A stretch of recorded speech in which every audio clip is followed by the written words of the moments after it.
সুধীমণ্ডলী, আসসালামু আলাইকুম। শুভ সকাল।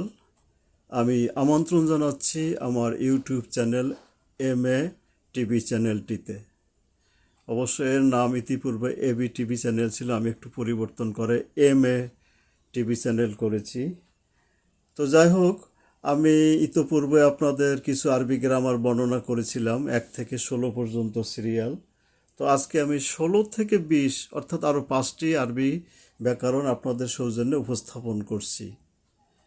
তো কথা না বাড়িয়ে আমি সরাসরি আলোচনায় চলে যাই। লামে আল্লাহ আপনারা লক্ষ্য করছেন 16 নম্বরে। তো এই লামে আল্লাহর ব্যাকরণ হলো এরকমের যে লামে আল্লাহর ডাইনে যদি পেশ কিংবা জবর হয়, আল্লাহ শব্দের লাম তখন মোটা করে পড়তে হয়। আমি আরেকবার বলছি, লামে আল্লাহর ডাইনে যদি পেশ কিংবা জবর হয়,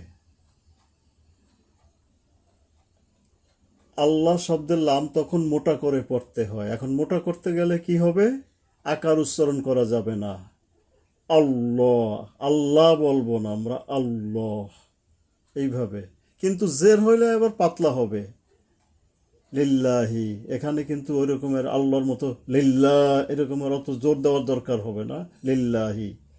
অর্থাৎ জের হইলে পাতলা হবে। আর জবর অথবা পেশ যদি থাকে তাহলে এটা মোটা হবে, আকার উচ্চারিত হবে না। আল্লাহ শব্দের লাম ছাড়া বাকি সব লাম পাতলা হয়। মনে রাখতে হবে যে একমাত্র এই যে আল্লাহ শব্দটা, এটার যে লাম, এটা ছাড়া বাকি লামগুলো পাতলা হয়। তো এরকম আরও কিছু এই আল্লাহর সাথে মিল পাওয়া যায়। আল্লাহ হুম্মা, আমরা এই যে দুরূদ শরীফ পড়ি, আল্লাহ আল্লাহ হুম্মা, এইভাবে আর কি। তো এরপরে আমি ইকলাব, আপনারা লক্ষ্য করছেন বোর্ডে 17 নম্বরে ইকলাব। ইকলাব অর্থ হলো বদল করে নুনকে মিম ধরে পড়া। নুনকে মিম ধরে পড়া। কোথায় নুনকে মিম ধরব? যদি নুন সাকিনের পরে বাম পাশে যদি বা অক্ষর আসে, তখনই আমরা নুনকে বদল করে ফেলবো আর কি, মিম বলবো আর কি। তবে কি এখানে হালকা গুন্নাও হবে। যেমন এখানে লক্ষ্য করছেন, এই যে নুন সাকিনের পরে এই বা আসছে। এখন এই বাকে আমরা বা না বইলা কি বলবো? মিম। এই মিমের সাথে এই বা আইসা আবার এটাও বা, মিম বলবো আমরা, মিম বা আদ।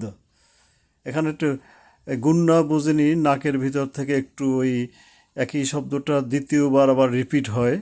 আর একটু ওই বাঁশির শব্দ মিম এরকমের, আন্না এরকমের। তো এইভাবে আরেকবার বলছি আমি, নুন সাকিনের বামে যদি বা অক্ষর পাওয়া গেলে তখন এই বাকে মিম ধরে মিলাইয়া পড়তে হয়, ইকলাব। এটাকে বলা হয়েছে ইকলাব। যেমন মিম বা আদ। এরপর আসেন 18 নম্বর ইকফার অক্ষর। ইকফা মানে হলো গোপন করা। মানে এই অক্ষরটা সরাসরি আমরা উচ্চারণ না করে একটি কৌশলগত অবলম্বন অর্থাৎ অনুস্বর যোগে উচ্চারণ করব। অক্ষর 15টা হইল কি? এই যে বোর্ডে লক্ষ্য করছেন, তা, ছা, খ, দাল, জাল, জ, ফা, সিন, সদ, দদ, ত, জ, কফ, কাফ, শিন। যেমন আমি একটা উদাহরণ দিচ্ছি, এখানে লক্ষ্য করেন, আলিফ নুন জবর আন, তা জবর তা, আনতা হয়, তাই না? কিন্তু আমরা আনতা বলবো না, একটু ওই যে আংতা, একটু হালকা গুণ্য হবে এখানে, এবং অনুস্বর আর কি, আংতা, আনতা বলবো না, মনে রাখতে হবে আংতা। তো মূল কথা হলো যে এটাকে ইকফার হরফ বলা হয়, অর্থাৎ গোপন করা। নুন সাকিনের বামে যদি এই 15টি অক্ষরের কোনোটি পাওয়া যায়, তখন কি এখানে গোপন করে অনুস্বর যোগে পড়তে হবে। ইজহার পরবর্তী বিধান 19, আপনারা বোর্ডে লক্ষ্য করছেন লিখেছি আমি ইজহার। ইজহার হলো মোটা করে বা মোট অক্ষর হলো 6টা, এখানে স্পষ্ট করে বলতে হবে। অর্থাৎ নুন সাকিনের পরে একটা জিনিস মনে রাখেন, এই নুন সাকিন যেখানে পাবেন সাবধান হবেন। নুন সাকিনের সাথে কিন্তু অনেক গ্রামার জড়িত। তো এখানে ইজহার মানে স্পষ্ট করা, এর আগে আমরা বলছি গোপন করা, আর এবার হলো স্পষ্ট করা। অর্থাৎ নুন সাকিনের পরে এই 6টা অক্ষরের কোনোটা যদি আসে, 6টা অক্ষর কি খ, হা, এই যে 2টা হা, একটা লম্বা হা আর একটা গোল হা, লক্ষ্য করেছেন বোর্ডে, আইন, গইন, হামজা, এর কোনোটা যদি আসে তখন আমরা এখানে স্পষ্ট করব। যেমন এখানে আমি একটা উদাহরণ দিয়েছি, এই যে মিন খৌফ, এই যে নুন সাকিনের পরে এই যে খ আসছে, এই যে খ, এখানে মিন খৌফ বলবো আমরা, সরাসরি মিন খৌফ, যা আছে তাই, কিন্তু ইকফার হরফে কিন্তু লুকানো ছিল বা গোপন ছিল। তো এরকমের যদি এর কোনোটা যদি এইরকমের নুন সাকিনের পরে পাওয়া যায় তখনই আমরা এখানে স্পষ্ট করে বলবো। এরপর হলো ঈদগম। ঈদগম মোট অক্ষর 6টি। ঈদগমের অর্থ হলো তাসদিদ ধরে মিলিয়ে পড়া, তাসদিদ থাকুক আর নাই থাকুক এটাকে মিলিয়ে পড়তে হবে। অর্থাৎ নুন সাকিনের বামে যদি তাসদিদ থাক আর না থাক তাসদিদ ধরে পড়তে হয়। এখানেও দেখেন অক্ষর 6টি, ঈদগমের অক্ষর 6টি। এখানে আবার 2টা বিধান আছে। মোট অক্ষর হলো এই যে র, লাম, মিম, নুন, ওয়াও, ইয়া, এই 6টি হলো ঈদগমের অক্ষর। এখানে যদি নুন সাকিনের পরে অর্থাৎ বাম পাশে যদি এই অক্ষরগুলো পাওয়া যায় তখন কি মিলাইয়ে পড়তে হবে। এর ভিতরে আমি এ যে লিখেছি, 4টি অক্ষর, এগুলো পাওয়া গেলে গুন্না সহ পড়তে হবে। আর বি, র আর লাম, এগুলো এই 2টা অক্ষর পাওয়া গেলে এখানে কোনো গুন্না হবে না। আমি একটা উদাহরণ দিয়েছি, লক্ষ্য করেন, অমাইয়া আমাল, এই নুন সাকিনের পরে ইয়া আসছে, তো বলা হয়েছে এই যে 6টার ইয়া, এই যে এখানে ইয়া আসছে, ইয়ার নিচে 2 নুক্তা, নুন সাকিনের পরে এই যে নুনের উপরে যে ইলিশ মাছের কাটার মতো, এটা কি সাকিন বলা হয় বা জজমও বলা হয়। তো এখন এখানে কি করতে হবে, এই নুনে মিমে আইসা সরাসরি এই তাসদিদ ধরবে। তাসদিদ আসলে কিন্তু ওই সাকিনটা কিন্তু সব অফ হয়ে যায়, তাসদিদের অক্ষর টাচ করবে বাম থেকে আইসা। অমাইয়ামাল একটু এখানে গুণ আছে, মাই, এই নুন আর বলবো না, অমান বলবো না, এখানে আমরা কি বলবো, অমাই, একটু গুন্না, অমাই, আবার ইয়ামাল, ইয়া, এটা আইন, ইয়ার পরে আবার আইন আছে একটা, এই আইনকে আমরা জানি যে গলা চেপে আদায় করতে হয়।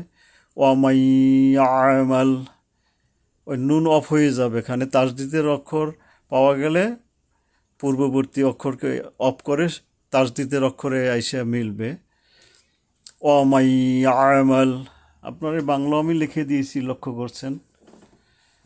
তো এরপরে এটা হলো গুন্না সহ, অমাইয়ামাল, গুন্না খুব বেশি সময় না কিন্তু করতে হবে। আমি বলেছিলাম র আর লাম, এটা যদি এবার পাওয়া যায় কখন গুন্না হবে না। যেমন এই কাপ আর নুন, এই লাম আর হা, এই এখানে এই যে তাসদিদ আছে, এই নুন অফ হয়ে যাবে, কুল্লাহু, এখানে সরাসরি কুল্লাহু বলবো, কোনো গুন্না নাই এখানে, কুল্লাহু, কুফুয়ান আহাদ আমরা বলি না, কিন্তু ওখানে কিন্তু একটা নুন আছে, কিন্তু এই নুনটা উচ্চারিত হবে না। কেন হবে না, পরে এই যে তাসদিদ পাওয়া গেছে। তো এই যে তাসদিদওয়ালা অক্ষর যখনই আমরা পাবো, ওই জজম থাকলে ওইটা অফ হয়ে যাবে, তাসদিদ দিয়ে টাচ করবে শেষ, এবং ওই তাসদিদওয়ালা হরফ কিন্তু 2বার উচ্চারিত, মানে একটা শব্দে 2 টার্মে উচ্চারিত আছে। যেমন কুল্লাহু, আবার লা থেকেই আসতেছে, কুল্লাহু কুফুয়ান আহাদ। তো আশা করি এই গ্রামার কয়টি বুঝতে পেরেছেন। সবাই ভালো থাকবেন, সুস্থ থাকবেন এই কামনা করে আজকের জন্য শেষ করছি। তবে শেষ করার আগে দুটি কথা না বললেই নয়। আমার কিছু সীমাবদ্ধতা আছে, আমার সময়ের অভাব আছে, এই জন্য আমি পূর্ণাঙ্গ রূপে বর্ণনা করে লিখতে পারিনি। তাছাড়া আমার বোর্ডটাও ছোট। তো যাই হোক আর কি, আমার এই ভিডিওটা একটু একাধিকবার যদি শুনেন তাহলে মাথায় ঢুকবে। আর এগুলো বুঝার ব্যাপার আছে, ওই লেখার চেয়ে বড় জিনিস হলো বুঝা।